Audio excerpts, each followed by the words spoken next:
The Louisiana air hit Anna Richter like a wet towel to the face. September 1945, and the heat still clung to everything thick, sweet, suffocating. She stepped off the transport truck and onto American soil, for the first time her boots crunching on gravel that shimmered in the afternoon sun.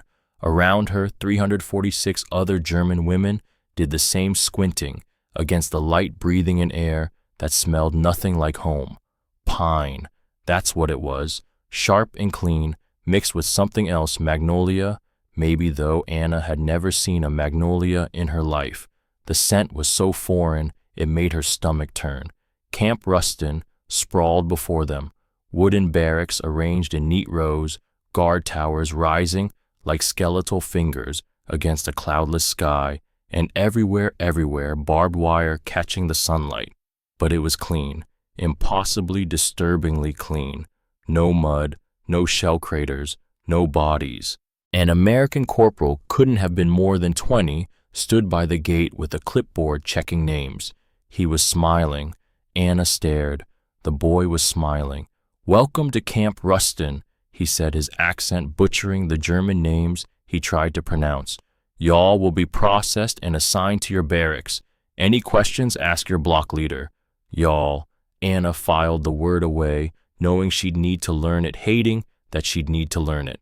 Beside her, Maria Weber, young blonde 24, and still capable of optimism, whispered in German, "It's so clean." "Don't trust it," Eva Schneider said, from Anna's other side. Eva was 38, a former Wehrmacht nurse, with gray already threading through her brown hair. Her eyes hadn't stopped scanning since they arrived, the towers, the guards, the distance to the tree line. Always calculating, always afraid. Anna knew why. They all knew why. For 3 years they'd been shown the films, grainy footage of American soldiers supposedly conducting experiments on prisoners, detailed drawings of torture chambers disguised as hospitals, testimonies from survivors who described how American doctors cut into German prisoners while they were still awake, testing new drugs, studying pain thresholds, treating human beings like laboratory rats. The propaganda had been vivid, thorough, convincing, and now here they were, 347 Helferinnen women who'd served the Luftwaffe and Wehrmacht as radio operators, clerks, nurses, telephone switchboard workers, swept up in Germany's collapse and shipped across the Atlantic like cargo. Not quite soldiers, not quite civilians, just women who'd been on the wrong side when the music stopped. They marched through the gates. Anna kept her spine straight, her face neutral. She'd been a senior communications officer, coordinating fighter squadrons. She wouldn't give these Americans the satisfaction of seeing her fear, but God, she was afraid. The barracks smelled like fresh-cut pine and disinfectant. Barracks 7 held 40 bunks, all double-stacked with thin mattresses and wool blankets folded at the foot of each bed. There were windows, actual glass windows, that opened and closed. There was a wood stove in the corner for winter. There were shelves. Maria touched one of the blankets like it might bite her. "These are new. They want us comfortable," Anna said quietly. "Comfortable prisoners talk. Comfortable prisoners trust." Eva said nothing. She was staring at the window screens, watching mosquitoes bounce off the mesh. Her hands were shaking. Anna noticed. She always noticed with Eva. By the third day, the camp had divided itself along invisible fault lines. On one side, Anna's group, 15 women who'd served longer, who remembered more, who wouldn't let go of what they'd been taught. They spoke only German among themselves. They kept their eyes down during roll call, but their shoulders back, maintaining dignity through defiance. They ate their meals in silence, accepting American food like prisoners of war should, with gratitude for nothing. On the other side, the younger ones mostly, women like Maria who saw captivity as survival and survival as enough. They were learning English phrases from the guards, smiling hesitantly, asking questions about America, already adapting to the new reality, because what choice did they have? Germany was ash and rubble. Home was a memory. This was now. Between the two groups stretched an ocean of tension. You're collaborating, Ingrid Hoffman hissed at Maria one evening. Ingrid was 43, a former supply officer who'd lost 2 sons on the Eastern Front. Her face had settled into permanent hardness. Smiling at them, learning their language. Have you forgotten what they'll do to us? Maria's face flushed. They haven't done anything to us. They've fed us, housed us, treated us like animals in a zoo. Ingrid cut her off. Well-fed animals are easier to experiment on. That's enough, Anna said quietly. She sat on her bunk arms crossed, watching the argument like a general surveying a battlefield. We don't fight each other. That's what they want. Both women fell silent. Anna's authority earned through years of service and an officer's bearing she couldn't quite shed settled over the conversation like snow. But Eva, sitting beside Anna, said nothing. She just stared at her hands. Anna had noticed that too, how Eva's face went blank whenever someone mentioned the camps, the concentration camps, the places where Germany had sent undesirables, where trains had gone in full and come out empty except for smoke.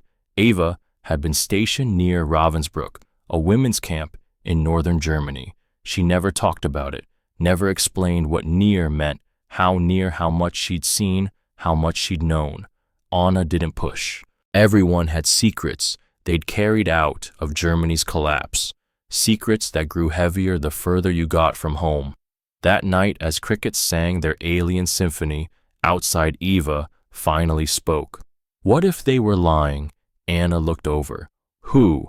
Our government, our officers. What if the films, the stories, what if it was all lies? The question hung in the darkness between bunks. Maria, pretending to sleep in the bunk below, held her breath. Then we'll find out, Anna said eventually. But until we know for certain, we protect ourselves. We stay together. We don't take chances. And if we're wrong, Eva's voice was barely a whisper. If we're so busy protecting ourselves from imaginary threats that we miss the real ones. What real threats? Eva was quiet for a long moment. Then, ourselves. Anna didn't understand. Not yet. It started with a cough, just a small thing, dry and irritating, that Anna tried to suppress during morning roll call in early September. The weather was cooling slightly, bringing fog that rolled through the pines at dawn, and Anna told herself it was just her lungs adjusting to the damp Louisiana air. Nothing serious. Eva noticed on day 3. How long have you had that? It's nothing, Anna said, waving her off. The air here is too humid. My body isn't used to it. But Eva had been a nurse too long to be fooled. She heard the rattle beneath the cough, saw the slight fever flush in Anna's cheeks, noticed how Anna was sleeping poorly, her breathing labored in the night. Let me examine you. No. Anna, I said no. Anna's voice was sharp. I'm not sick, and even if I were, I wouldn't go to their infirmary. I didn't say anything about the infirmary. You were thinking it. Eva pressed her lips together, because yes, she'd been thinking it. She'd been thinking that Anna needed real medicine, real care, things Eva couldn't provide with her bare hands, and nursing training that was 4 years out of date. You remember the films, Anna said more quietly. You remember what they showed us, the German prisoners who went into American hospitals and never came out, the ones who came out changed, broken. She met Eva's eyes. I won't let them touch me. The films could have been propaganda. Could have been. Anna's laugh was bitter. So we're gambling my life on could have been. Eva had no answer for that, so she did what she could with nothing. She made Anna drink water constantly, trying to keep her hydrated. She begged extra blankets from the other women when Anna's fever brought chills that made her teeth chatter. She sat up at night watching Anna's chest rise and fall, counting the seconds between breaths, terrified each time the rhythm faltered. Maria helped however she could. She brought Anna's meals from the dining hall, trying to coax her to eat even when Anna had no appetite. She sat with her during the worst coughing fits, holding her upright so she could breathe, rubbing her back, whispering encouragement in German that probably didn't help but felt necessary anyway. You should tell someone, Maria said one night after Anna had coughed so hard she'd vomited. No, Eva said immediately. She's getting worse. I know she's getting worse. Eva's voice cracked, then quieter. I know, but she won't let me call for help. She'd rather die. Then convince her she's wrong. How? Eva looked at Maria with exhausted, desperate eyes. What if she's not wrong? What if everything we were told is true? What if I send her to them and they— She couldn't finish the sentence. The other women in Barrack 7 noticed, of course. Hard to miss Anna's deteriorating condition, the way she could barely stand for roll call, the wet rattle in her chest, audible from across the room, the blood-flecked mucus she tried to hide when she coughed, but no one said anything. This was Anna's choice, Anna's risk to take, and besides, they understood. They'd all seen the same films, heard the same warnings. Better to die with dignity than survive as a test subject. One woman, Greta Kuhn, a 40-year-old former army clerk, approached Eva on day 12. If they come for her, Greta said quietly, we won't let them take her. Eva looked up. What, the Americans? If they try to take Anna, we'll stop them. Greta's face was hard, determined. We've already talked about it. 15 of us. We'll protect her. Protect her from medical care. Protect her from them. Eva wanted to scream. Instead, she said, thank you. What else could she say? By the third week, Anna was dying. The fever was constant now, burning at 104 degrees. Her cough brought up blood-streaked phlegm every time. Her breathing came in short, gasping pants that filled Eva with primal terror, because she knew from her nursing training that this was drowning. Anna was drowning in the fluid filling her lungs, and without antibiotics, without oxygen, without real medical intervention, there was nothing Eva could do but watch. Captain Thomas Blake sat in his office at the camp hospital, staring at a photograph he kept in his desk drawer. The man in the photo was young, couldn't have been more than 23, with pale blue eyes and light brown hair. German. A POW who died 3 months ago in this very hospital. Pneumonia. Blake had been 10 minutes late to the ward. Just 10 minutes, because he'd been finishing his coffee in the officer's mess, because he'd been tired, because he thought he had time.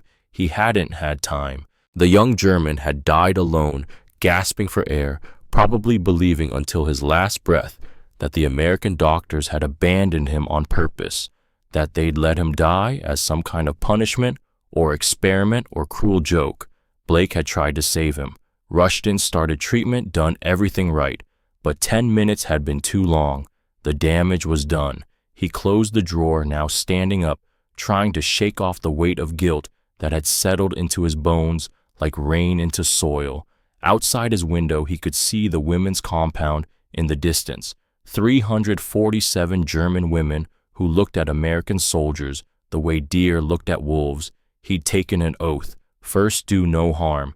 The oath didn't have a nationality clause, didn't say Americans only or allies only, just do no harm.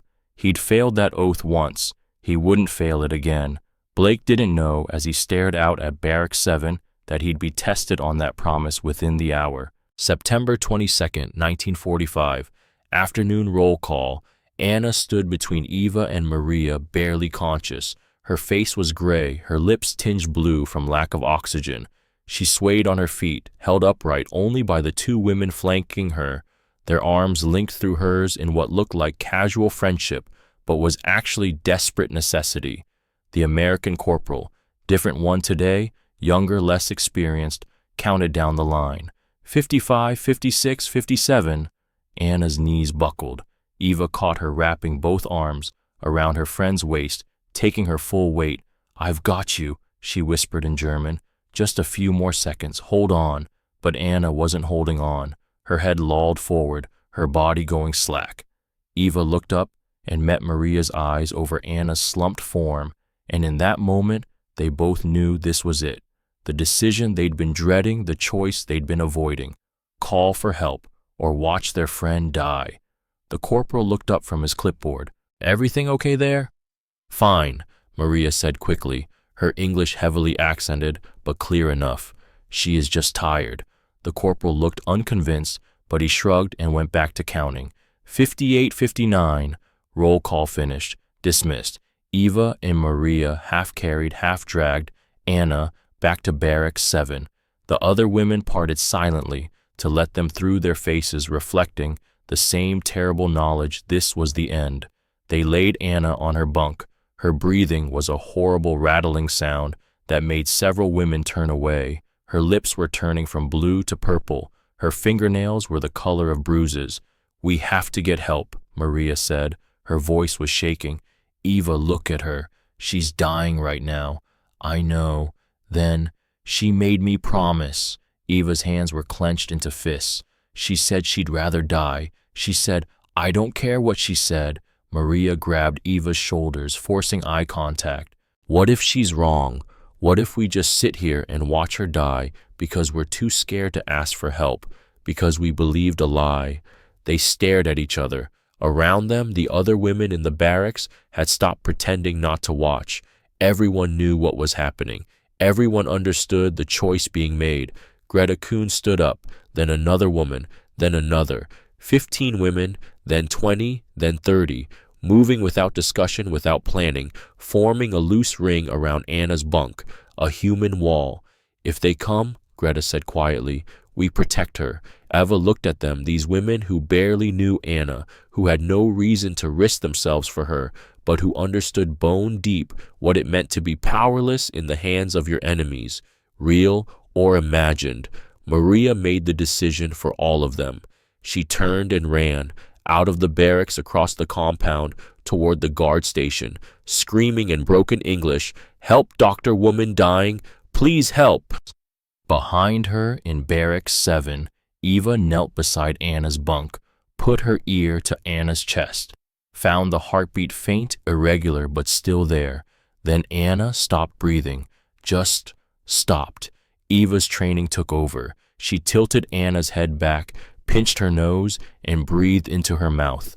Once, twice, 3 times. Anna's chest rose and fell with the forced air, but she didn't start breathing on her own. 4, 5, 6. Eva heard boots running outside, American boots. They were coming. The women around her moved closer, tightening their circle.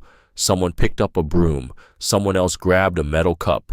They were going to fight. With broom handles and cups and bare hands, they were going to fight the people coming to save their friend, because they didn't know they were saviors.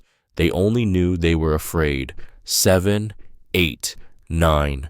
The barracks door burst open. Captain Thomas Blake stood in the doorway, medical kit in hand, with Nurse Catherine Wong and Corporal James Riley behind him.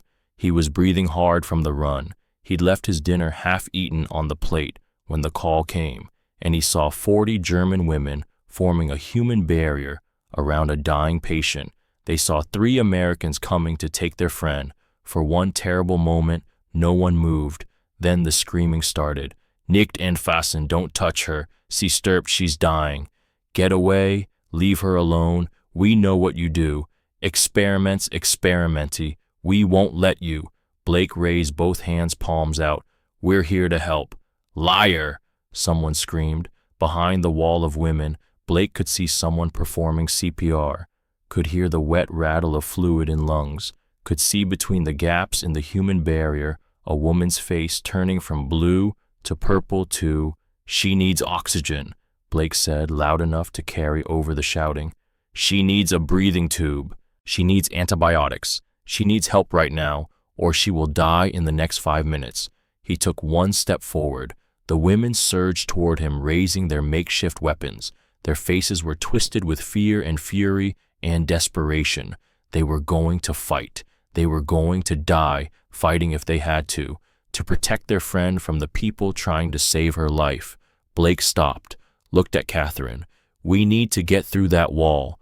Catherine Wong looked at the terrified faces staring back at her, saw herself reflected in them, another woman who'd been told her whole life that she was less than that, she was dangerous, that she didn't deserve dignity or trust. She'd spent the war proving she was more than what people thought. Maybe it was time to start believing other people could be too.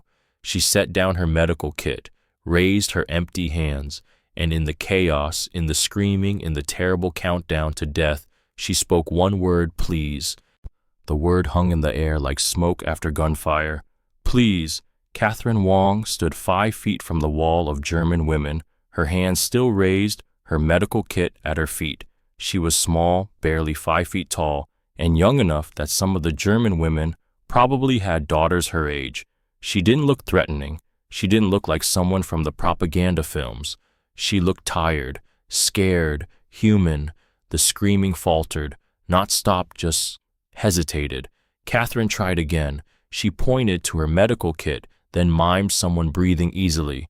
Medicine, she said slowly, to help her breathe, to save her life. She pressed both hands over her heart. Please, trust me, I want to help. Behind the wall, Eva was still performing CPR. 10 breaths now, 11. Her arms were shaking from exhaustion. Sweat dripped into her eyes. Anna's lips were purple. Blake assessed the situation with the cold calculation that had kept him alive through 3 years of field medicine. They had maybe 3 minutes, maybe less. The German women weren't going to move based on a speech. He'd seen that look before, the kind of fear that turned people into stone. But Catherine had cracked something. He saw it in how some of the women had lowered their makeshift weapons just slightly, how the younger ones were looking at each other, uncertainty replacing conviction. He needed to widen that crack. Blake knelt down deliberately, making himself smaller, less threatening. My name is Thomas Blake. I'm a doctor. I took an oath to help people, all people. He made eye contact with as many women as he could. I know you don't trust me. I know what you've been told. But that woman is dying right now. And if she dies because we're standing here talking, we'll all have to live with that. His voice cracked slightly on the last word. He thought of the young German soldier, the one he'd been 10 minutes too late for. The way the boy's eyes had been open, staring at nothing, when Blake finally arrived. Not again. Maria Weber stood at the front of the human wall. She'd been the one who ran for help, and now she was caught between 2 worlds, the women who'd raised their weapons and the Americans who'd answered her call. She looked at Catherine Wong, this small Chinese-American nurse who'd said please instead of giving orders, and made a choice. Look at her face, Maria said in German, turning to address the women behind her. Look at the doctor's face. They're not lying. They're Americans, Greta Kuhn spat. They lie with every breath. Greta is dying right now, Maria said. Anna. She meant Anna. In her panic, she'd misspoken, but the point remained. We can let her die to protect her from something that might not even be real, or we can take a chance on them. An older woman, Ingrid, the one who'd lost 2 sons, gestured at the Americans with disgust. You've seen the films. You know what they do. The films were made by people who told us we were winning the war, Maria shot back. The films were made by people who said Germany would last 1,000 years. We've been lied to about everything. Why are we so sure they told us the truth about this? The logic was devastating because it was simple. If the propaganda had been lies about victory, about superiority, about the inevitability of German triumph, why believe the propaganda about American cruelty? Eva's voice cut through the debate, ragged and desperate. I need help. I can't. I'm losing her. The CPR was failing. Eva knew it with the certainty of her medical training. Anna's heart was still beating, but barely. The brain could only survive so long without oxygen. They were past 3 minutes now, approaching 4. Blake stood up. I'm going to walk forward now. You can stop me if you want, but that woman will die if you do. I need you to understand that. Her death will be your choice, not mine. He took 1 step. The women tensed but didn't attack. Another step. Someone raised a broom handle. Blake stopped, looked directly at the woman holding the broom. She was older, maybe 50, with steel gray hair and eyes that had seen too much. If I hurt her, he said quietly, if I do experiments, if I cause her pain, you can kill me. All of you. I won't stop you. But I won't hurt her. I promise. The older woman searched his face, looking for deception, for the cruelty she'd been taught to expect. Instead, she saw desperation that mirrored her own. This man genuinely believed the patient would die. This man genuinely wanted to help. She lowered the broom handle. The wall parted, just a narrow gap at first, the women stepping aside reluctantly, their bodies still tense, ready to attack if this was a trick. Blake walked through, carefully, Riley and Catherine following close behind. The German women closed ranks behind them, surrounding them completely. If this went wrong, there would be no easy escape. Blake knelt beside the bunk and saw Anna for the first time. Early 30s, tall, even lying down, with sharp features and skin the color of old paper. Her lips were purple-black. Her chest wasn't moving. Eva was still breathing into her mouth, but Anna wasn't breathing back. "How long since she stopped?" Blake asked. Eva looked up, tears streaming down her face. 4 minutes, maybe 5. Blake's stomach dropped. 5 minutes was the edge, the absolute edge of survivability without brain damage. James the four-line, Catherine intubation kit, move. They worked in practiced silence. Riley got the IV in on the first try, no easy feat on a dehydrated patient, and started fluids running wide open. Catherine had the intubation kit opened before Blake asked for it. He inserted the tube with the careful precision of someone who'd done this 1,000 times in worse conditions, then connected it to the manual ventilation bag. "Squeeze," he told Riley. "1 breath every 5 seconds. Don't hyperventilate her." Riley began squeezing the bag rhythmically. Air forced into Anna's lungs, her chest rising and falling artificially. Blake drew up adrenaline, injected it directly into the IV line. Then penicillin, the miracle drug that had saved thousands of soldiers from infections just like this one. His hands were shaking. He forced them steady. The German women watched in absolute silence. They'd expected rough handling, pain, cruelty. Instead, they saw 3 Americans working together like parts of a machine, each movement efficient and careful. Gentle hands, no wasted motion, professional competence that transcended language. And they saw something else. Blake was sweating. His jaw was clenched tight.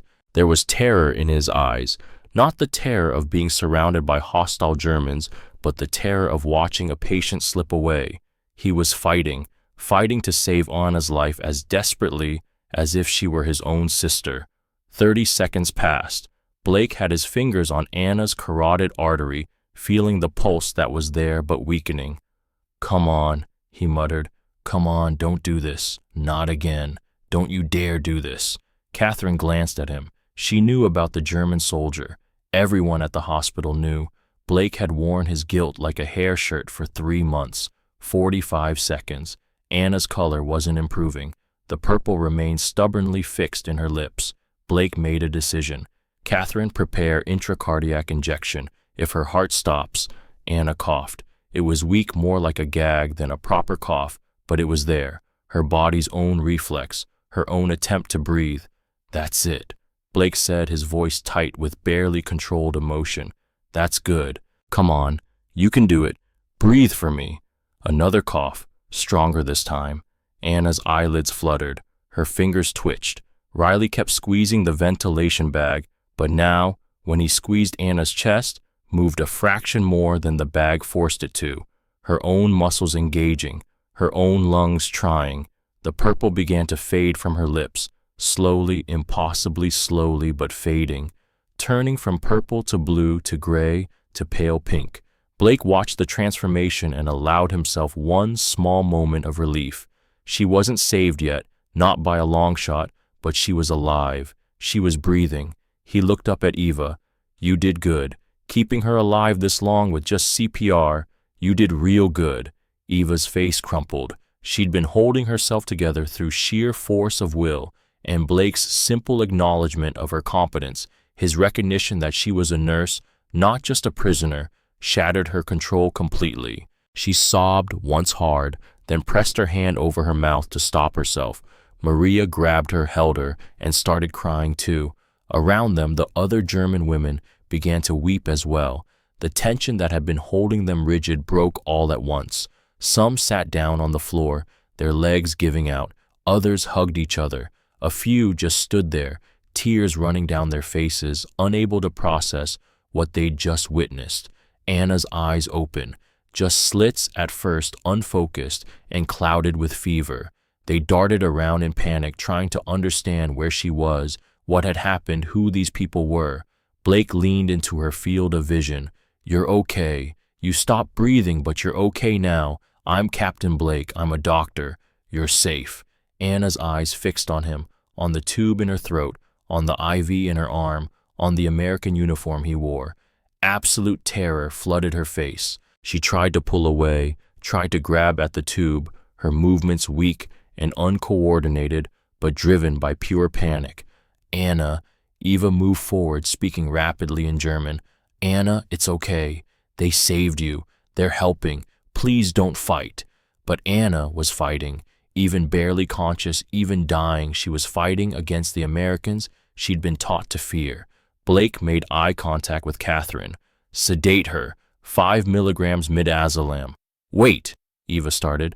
"She's going to hurt herself," Blake said. "Or pull out the tube. I don't want to restrain her, but I will if I have to." He looked at Eva directly.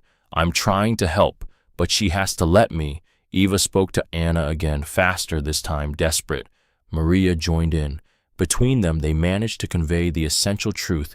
"You're alive. We let them help. It's okay. Please trust us." Anna's struggles weakened.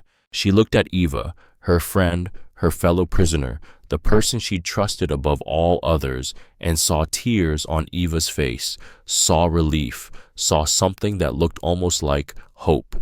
She stopped fighting. Catherine administered the sedative. Within 30 seconds, Anna's eyes closed, her body relaxing into unconsciousness. Blake stood up, his knees cracking. "She needs to go to the hospital, real hospital with x-rays and oxygen and proper antibiotics. We need to move her now." This time, when the Americans lifted Anna onto a stretcher, no one tried to stop them.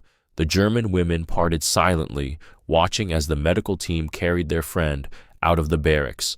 But Eva and Maria followed. They weren't letting Anna out of their sight. Not yet. They had to see this through. The base hospital was a revelation.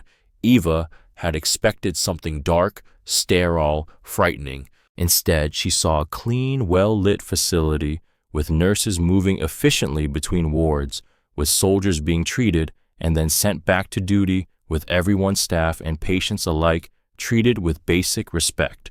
She and Maria sat in the waiting room on hard wooden benches, still in their camp uniforms, surrounded by American soldiers who glanced at them curiously but without hostility. A nurse brought them water. Another offered coffee, which they declined out of suspicion that they later regretted when they saw how eagerly other people drank it. They waited for an hour.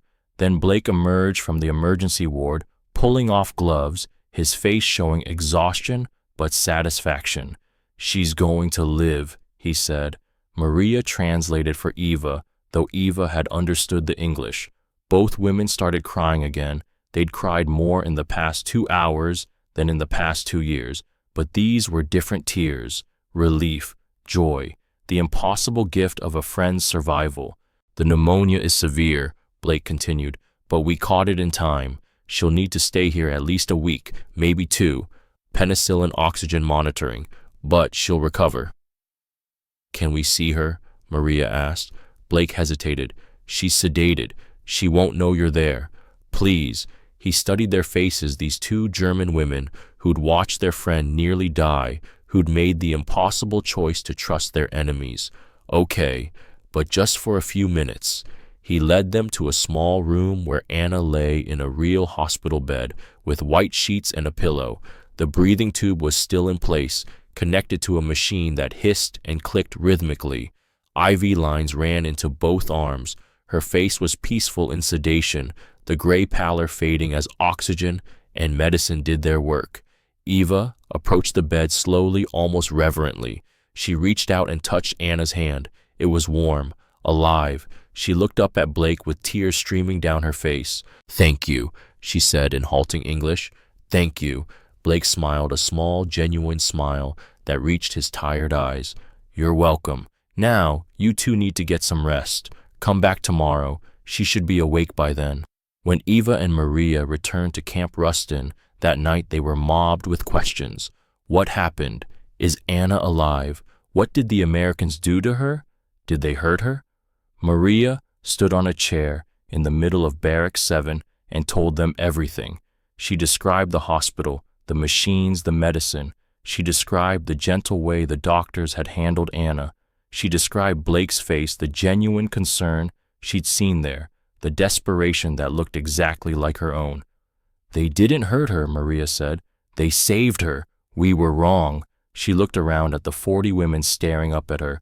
Everything we were told about the Americans, it was lies. All of it. The barracks erupted in conversation. Some women wanted to believe, immediately relief flooding through them. The weight of fear they'd carried could finally be set down. Others were skeptical, the older ones especially. "Maybe they're just being careful because we're women," Ingrid said. "Maybe they treat the male prisoners differently." "Or maybe," Eva said quietly, and the barracks fell silent because Eva rarely spoke, "maybe everything our government told us was a lie. About everything." The statement hung in the air like a grenade with the pin pulled. If the propaganda about Americans was false, if the people they'd been taught to fear were actually humane, then what did that say about Germany, about the war, about everything they'd believed and fought for? "I worked near Ravensbrück," Eva said into the silence. Her voice was steady, but her hands shook. "I was a nurse at a military hospital 5 kilometers from the camp. We saw the transports, we smelled the smoke. We treated prisoners who'd been beaten, starved, worked to death." She looked around at faces that had gone pale with shock. "And we said nothing. We told ourselves it wasn't our business, that we couldn't change anything, that we were just following orders." "Eva," Maria started, "the Americans could have let Anna die. They had every right to. We fought them. We threatened them. But they saved her anyway because that's what doctors do. That's what people do. When they see someone suffering and they have the power to help, they help." Eva's voice cracked. "We had that power. In Germany, we saw the suffering, and we chose to look away." Someone started crying, then another, then a dozen women, the enormity of what Eva was saying settling into their bones like radiation. They had served a government that lied about its enemies while committing atrocities against innocents. They had been complicit even in their ignorance, even in their silence. And now they were prisoners of people who showed them more mercy than their own government had shown its victims. Greta Kuhn stood up, the woman who'd helped form the human wall, who'd been ready to die defending Anna from imaginary threats. "What do we do now?" Her voice was small, lost. "We do better," Eva said simply. "We choose to see, we choose to speak. We make sure this never happens again." The story spread through the women's camp like fire through dry grass. By morning, everyone knew.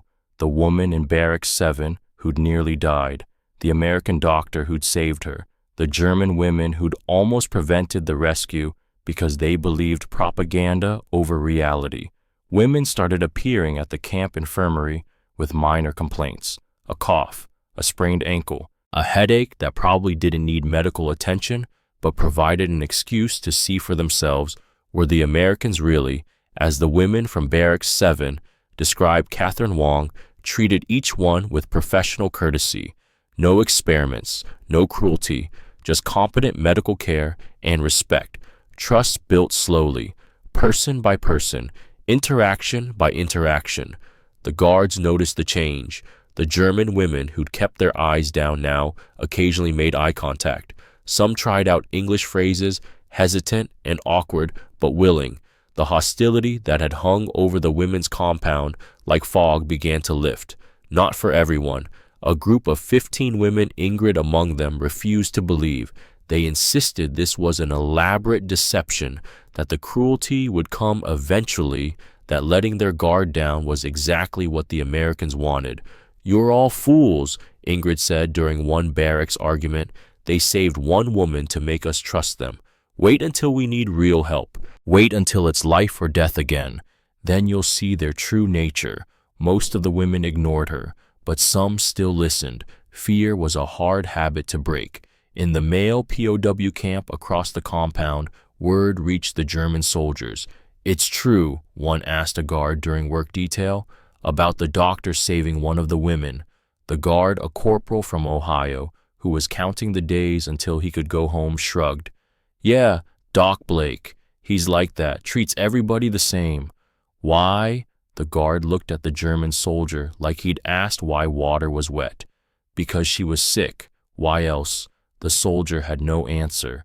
The simplicity of it was staggering. 3 days later, Blake allowed Eva and Maria to visit Anna again. This time she was awake. The breathing tube had been removed. She could speak, though her voice was hoarse and weak. When she saw them enter the room, Anna burst into tears. You let them take me, she whispered in German. I told you not to. I told you. Eva sat on the edge of the bed. Look around you, she said gently. Look at this room. Look at the medicine they're giving you. Does this look like torture? Anna looked. She saw the IV drip feeding antibiotics into her arm, the oxygen mask hanging ready beside the bed if she needed it, the clean white sheets, the window showing blue sky, the nurse, Catherine Wong, standing in the doorway checking her chart with professional concern. You were dead, Maria said. Her English had improved dramatically in 3 days, born of necessity and immersion. Your heart was beating, but you weren't breathing. Another minute and you would have been gone forever. Captain Blake brought you back, with medicine, with skill, with kindness. Anna closed her eyes. Tears leaked from under her lids. They told us the Americans were animals. They lied, Eva said. About this, about everything. There was a knock on the door. Blake entered carrying Anna's chart. He'd been working a 16-hour shift and looked like it rumpled uniform dark circles under his eyes, but he smiled when he saw Anna awake. You're looking better, he said. How's the breathing? Maria translated. Anna responded in German, then gestured frustrated at her inability to communicate directly. Blake pulled up a chair. I want to understand something, he said, speaking slowly so Maria could translate. Why did you think we would hurt you? Where did that belief come from? Maria translated. Anna responded, explaining the films, the stories, the propaganda that had been so thorough, so detailed, so convincing.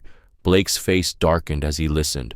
That's not true. None of it. I took an oath when I became a doctor. First, do no harm. It doesn't matter if my patient is American or German soldier or civilian friend or enemy. When someone needs medical care, I provide it. Period. But why? Anna asked through Maria's translation. We fought you. We were your enemy. Some of us, she paused, glancing at Eva, knowing what Eva had confessed. Some of us helped people who did terrible things. Why help us? Blake was quiet for a moment. When he spoke, his voice was soft. 3 months ago, I lost a patient, German POW. Pneumonia like you. I was 10 minutes late to his ward. Just 10 minutes. He died alone, probably thinking we didn't care, that we'd abandoned him on purpose. He looked directly at Anna. I didn't save you for Germany, or for peace, or to prove anything political. I saved you because I couldn't lose another one, because I needed to prove to myself that I'm still the doctor I wanted to be, that this war hasn't taken that from me. The honesty was devastating. This wasn't a speech about American values or democracy. This was one broken person admitting his failures to another. Anna understood that. She'd spent the past 3 years watching Germany collapse, watching her country reveal itself as something monstrous, carrying the weight of complicity. She recognized brokenness because she lived in it. We're all trying to fix what we broke, she said quietly. Blake nodded. Maybe we can't fix the past, but we can try not to break the future. They sat in silence for a moment, these two people from opposite sides of history, connected by illness and medicine and the fragile hope that healing was still possible. Catherine knocked and entered. Captain, you're needed in Ward 3. Blake stood picking up Anna's chart. Rest. Keep drinking water. You'll be out of here in a week. As he reached the door, Anna called out in her hoarse, halting English. Thank you. Blake turned back, smiled. You're welcome. Now get some rest. Doctor's orders. After he left, Anna looked at Eva. I was cruel to you. In the barracks. After you told us about Ravensbrück. You had every right. No, Anna cut her off. I was cruel because I couldn't face my own guilt. You stayed silent about the camps. I stayed silent about the war. We all did. We all chose not to see what was happening. So what do we do now? Anna looked at the IV in her arm, at the medicine saving her life, at the care provided by people she'd been taught to hate. We see, we speak, we make sure this never happens again, starting with ourselves. Eva reached out and took Anna's hand. They sat like that for a long time, two women from a shattered country, learning slowly what it meant to rebuild not a nation, but a conscience. Outside the window, Louisiana afternoon sun painted everything gold. In the distance, Camp Rustin's guard towers cast long shadows. But inside this hospital room, for the first time since they'd been captured, hope didn't feel like a betrayal. It felt like a beginning. Anna returned to Barracks 7 12 days later. She walked through the door under her own power, moving slowly but steadily, and the women erupted in applause. Not polite applause, wild, emotional applause mixed with tears and laughter and relief. She looked different, healthier. Her face had color. Her breathing was easy. She looked alive in a way she hadn't for weeks. Maria hugged her immediately. Then others. One by one, the women who'd formed the human wall came forward to touch her arm, her shoulder, her hand, physical confirmation that she'd survived, that their worst fears had been wrong. But when the celebration died down, Anna pulled Eva aside. They sat on the barracks steps, watching the November sun set over the pine trees. The air had finally cooled, autumn settling into Louisiana like an exhaled breath. Anna pulled her jacket tighter. "I owe you an apology," Anna said. "You don't—" "Let me finish." Anna's voice was gentle but firm. "In the hospital, after you told us about Ravensbrück, I was cruel. I told you to leave. I acted like you were worse than me because you'd seen the camps and stayed silent. But Eva," she turned to look at her friend, "I served the Luftwaffe for 3 years. I coordinated fighter squadrons that bombed cities. I knew what we were doing. I saw the reports. And I told myself it was war, that these things happen, that I was just doing my job." Eva said nothing, just listened. "You stayed silent about the camps. I stayed silent about the war. We're both guilty. We both chose not to see." Anna's voice cracked slightly. "So I'm sorry. I was cruel because I couldn't face my own complicity. I made you the villain so I didn't have to be." Eva reached out and took Anna's hand. They sat like that for a long moment, two women from a broken country learning how to be broken together. "What do we do now?" Eva asked finally. "We do better," Anna said simply. "We go home whenever that is, and we do better. We tell the truth. We don't look away. We build a Germany that deserves to exist."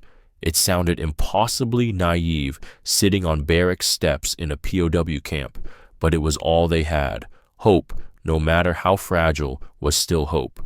The letter arrived on a cold morning in early February. Anna recognized her sister's handwriting on the envelope, and her hands started shaking before she even opened it. She sat on her bunk and read, and with each line the weight of guilt pressed harder on her chest. "Our home is gone, destroyed in the bombing. Papa died in the collapse. We couldn't get him out in time. Mama and I live in the Hoffman's basement now with 6 other families. 1 room, 1 blanket between us. The cold is unbearable. Food is scarce. We eat what we can find. Yesterday, Mama traded her wedding ring for half a loaf of bread. Little Klaus, you remember Klaus from next door? He's 8 now. He died last week. Starvation, they said. But really it was everything. The cold, the hunger, the despair. I tell Mama you're alive. She doesn't believe me. She says no one survives America. But I have to believe. I have to believe you're somewhere warm and fed and safe, even if we're not. Please write if you can. Please let us know you're alive. Your sister Margaret." Anna read it 3 times. Then she walked outside behind the barracks where no one could see and vomited. When she came back in, Maria found her sitting on her bunk, the letter clutched in her hands, her face blank with shock. "Anna, my father's dead," Anna said. Her voice was flat, emotionless. "My mother and sister are starving in a basement, and I'm here eating 3 meals a day in a heated barracks with medical care and safety." Maria sat beside her. It's not your fault, isn't it? Anna looked at her. I served the government that did this. I helped coordinate the bombing raids that destroyed other people's homes. And now my own family is living in rubble, and I'm the lucky one. I'm in prison, Maria. I'm a prisoner of war, and I'm the lucky one. She started crying, then not dramatic sobs, but silent tears that wouldn't stop. The guilt of survival, the impossibility of being comfortable while people she loved suffered, the knowledge that her safety had come at the cost of her country's complete destruction. Eva found them like that, Maria, holding Anna, while she cried the letter on the floor between them. That evening, Captain Blake found Anna sitting alone on the barrack steps, staring at nothing. Mind if I sit? He asked. Anna shrugged. Blake sat respecting the silence for a moment before speaking. I heard about your letter. I'm sorry. How did you? Small camp. Word travels. He paused. For what it's worth, you can write back. The mail system barely works, but you can try. Sometimes letters get through. And say what? Anna's voice was bitter. Dear Mama, I'm eating well while you starve. I'm safe while you freeze. I'm alive while Papa's dead. Love, Anna. Blake was quiet for a long moment. When he spoke, his voice was careful. Guilt is a hard thing to carry. Trust me, I know. But your survival isn't a betrayal of your family. It's not a crime. Sometimes the only thing we can do for the people we love is stay alive and hope that someday we'll be able to help them. Hope! Anna laughed without humor. Hope doesn't feed them. Hope doesn't keep them warm. No, Blake agreed. But maybe you can, someday, when you go home. If you survive this, if you get through it, maybe you can help rebuild, help make sure what happened to Germany never happens again. He stood up. The mail system barely works, but you can write. Tell them you're alive. Sometimes hope is the only food that matters. He left her alone. Anna sat there until the stars came out, then went inside and wrote a letter by lamplight. Dear Margaret, I'm alive. I'm healthy. I'm being treated well by the Americans. I know you won't believe this, but it's true. Everything we were told about them was a lie. I'm sorry about Papa. I'm sorry I'm not there. I'm sorry for everything. Hold on. Please, the war is over. Things will get better. They have to get better. Stay alive. That's all I ask. Stay alive until I can come home. Your sister Anna, she didn't mention the food or the safety or the medical care that had saved her life. Some truths were too cruel to write. The announcement came in late February. All German POWs would be repatriated. Starting in March, they'd begin the journey home, back to a country most of them barely recognized anymore, back to families they hadn't heard from in months, back to a Germany that existed only in ruins and memory. The women's reaction was complicated. Some were overjoyed. They wanted to see their families to return to their homeland, to rebuild, but others were terrified. What were they going back to? Destroyed cities, starvation, occupation by foreign armies, and a population that might view them as failures for having survived when so many had died. Anna, Eva, and Maria sat together that night processing the news. I don't want to go back, Anna admitted quietly. Is that terrible? Is that betraying my family? Your family is there, Maria said.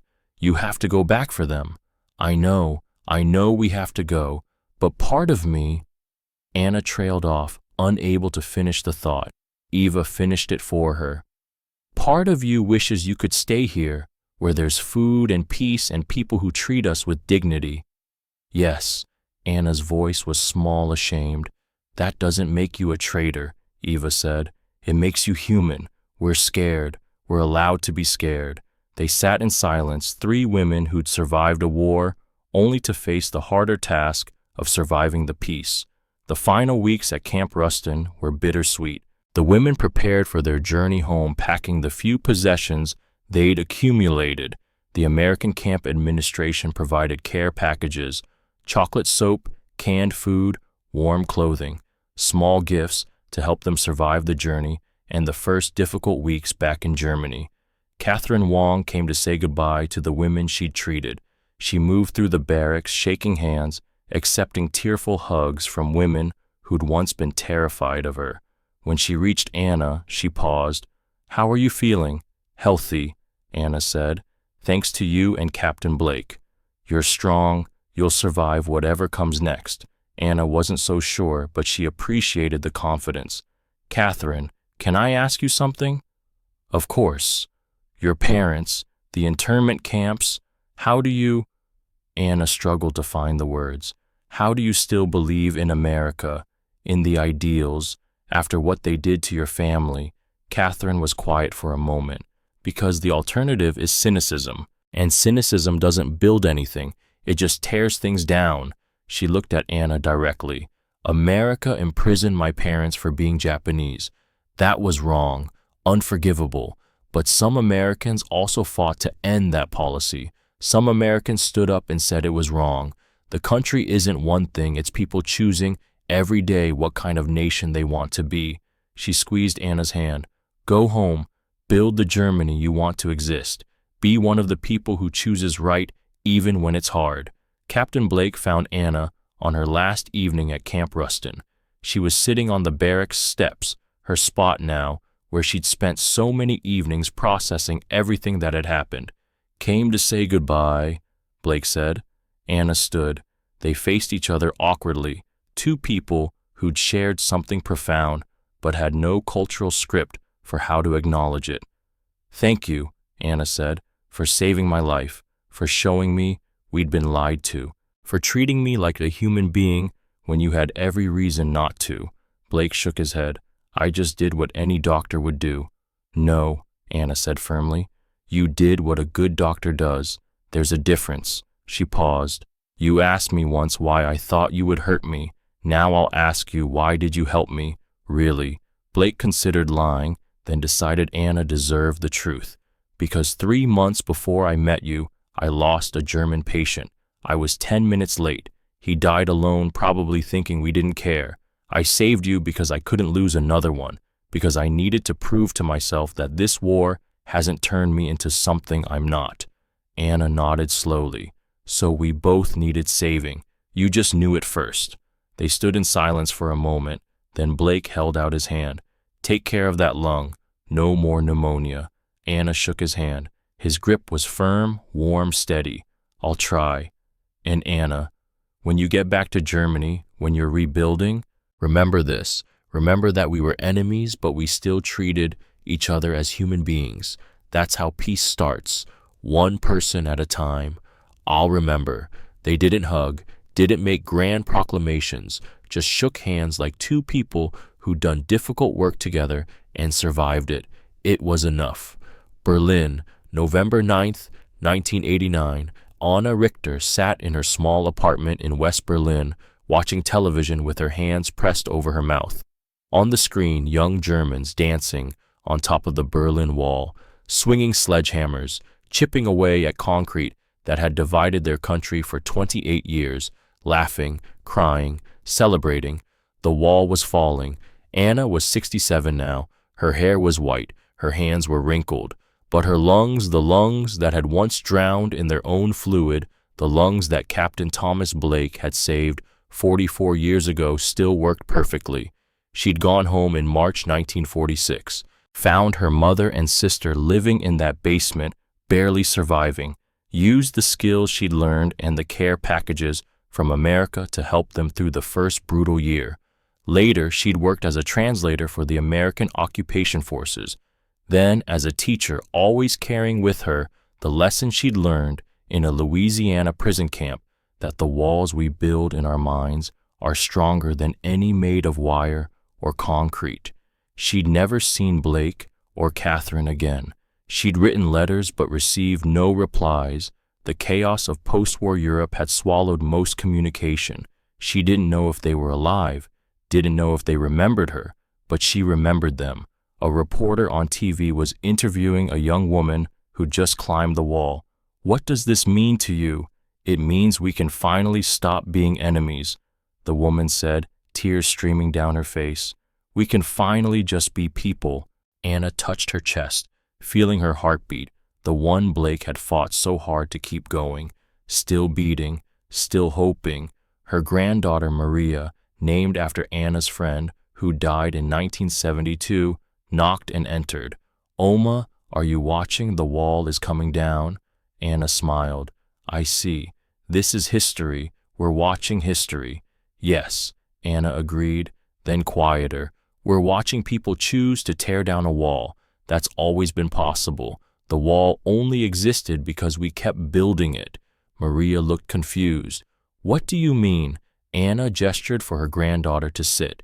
"Let me tell you a story about another wall, one that almost killed me, one that was torn down not by politics or treaties but by two women who chose to trust when trust seemed impossible." She told her about Camp Rustin, about the human wall, about Eva's confession and Blake's guilt and Catherine's quiet courage, about learning that everything she'd believed was a lie, about the excruciating process of rebuilding not just a country, but a conscience.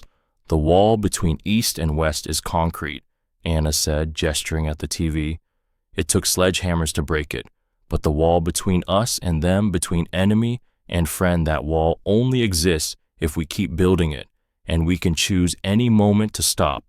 Maria was crying now, not fully understanding but feeling the weight of what her grandmother was saying.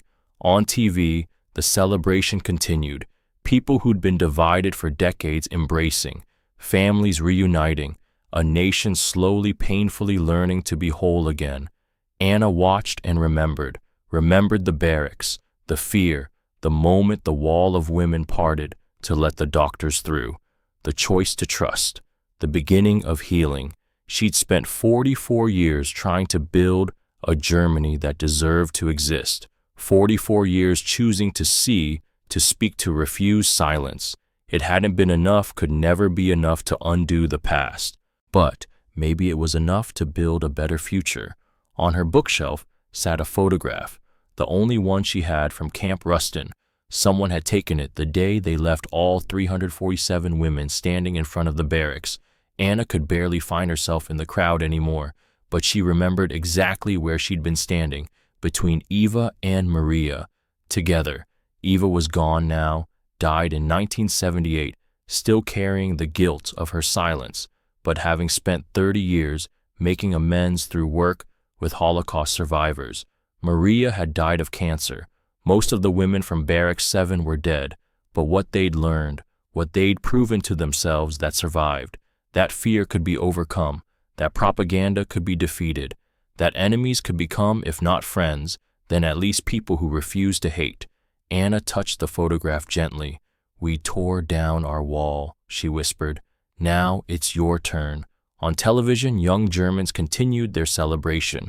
The wall crumbled, the division ended, and in a small apartment in West Berlin, an elderly woman who'd once been saved by her enemies sat watching the future unfold, her heart still beating steadily, still hoping, still believing that the hardest walls to tear down are the ones we build ourselves, and that those are also the walls most worth destroying, because in the end, that's where peace truly begins, not in treaties or politics or grand gestures, but in the quiet, terrifying choice to let someone in, even when you're afraid, especially then.